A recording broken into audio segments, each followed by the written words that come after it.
things that help us to have a well-rounded career. We bring on special guests who talk about different situations and offer tips and strategies to overcome those challenges. So as I said, we're going to be talking about working in your strengths. So tag a friend, invite them to this video. If you are catching it on the replay, type replay in the comments and share it with a friend so that the people who need to hear this information actually have an opportunity to have access to it. So let's get started.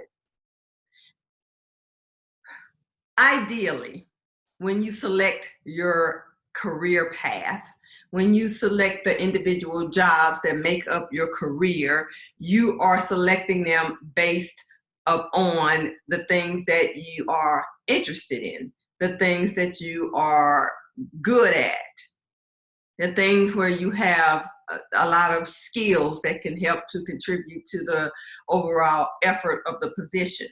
Ideally, that's what you would be doing. However, I understand that some cases, there are cases where that is not the issue. You might be making your decisions based upon other reasons, and which is fine. It suits whatever the need is. But if your goal is to have a career that you are happy and satisfied in, that is fulfilling and meaningful, then you need to take a step back and you need to figure out what it is in that career that matters the most to you. So if it's, there's some other things that are right now are more important to you, then that's fine. You continue on the path that you're on. But if you find yourself in a situation where you're not satisfied with the career choice that you have made, you don't excel in it, you've lost your passion for it, you just really want to move on because the job no longer fits you, then it might be time to go back and kind of reassess the situation and start off on a better foot so that you have work that is better suited for you and your interests and your skill sets and your abilities and the like. So that's why we're going to be talking about your strengths today. There's the idea that, you should, this is a typical question that comes up in an interview, by the way. Employers ask you about your strengths and they ask you about your weaknesses. And I know a lot of people have a lot of trepidation about how to answer, especially the one about your weaknesses.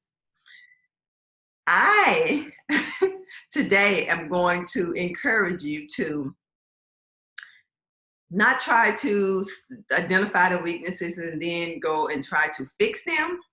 I am going to encourage you today to focus on those things that you are good at, those strengths that you have, and to maximize those babies. You want to maximize them to no end so that whatever weaknesses that you have pale in comparison to the strengths that you bring to the table for the position that you're filling or that you're looking to fill. So my suggestion is that when you're looking for jobs and you're searching, if you're trying to go back and redo it because you didn't get it right the last time, then when you're looking at job descriptions and job announcements and so forth, you want to really take that job announcement and analyze it.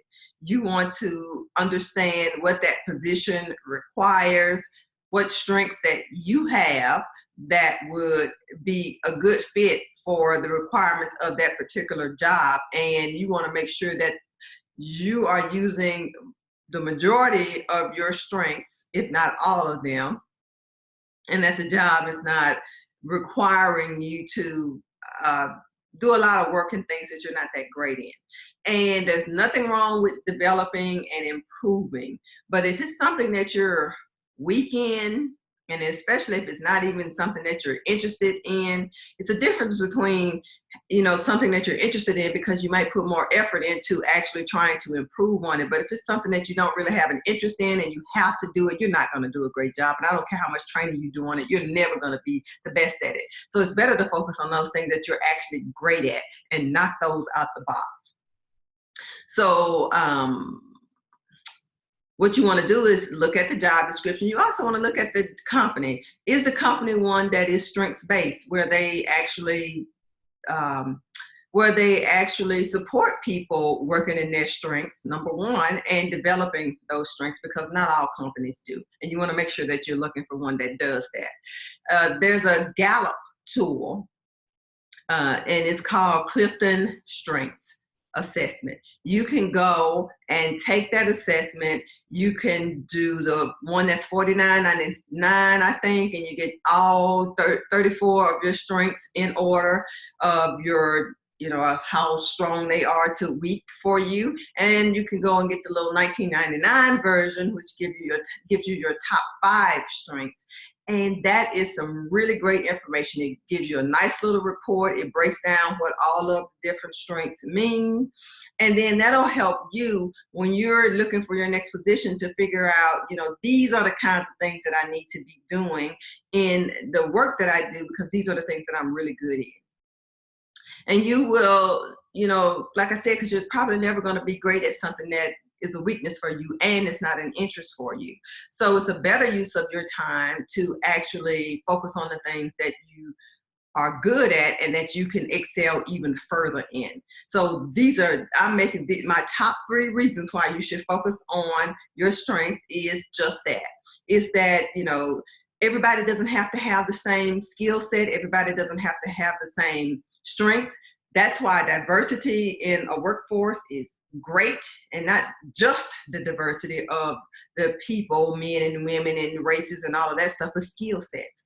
Because we can, whereas one person is strong in this area and another one is weak, we complement.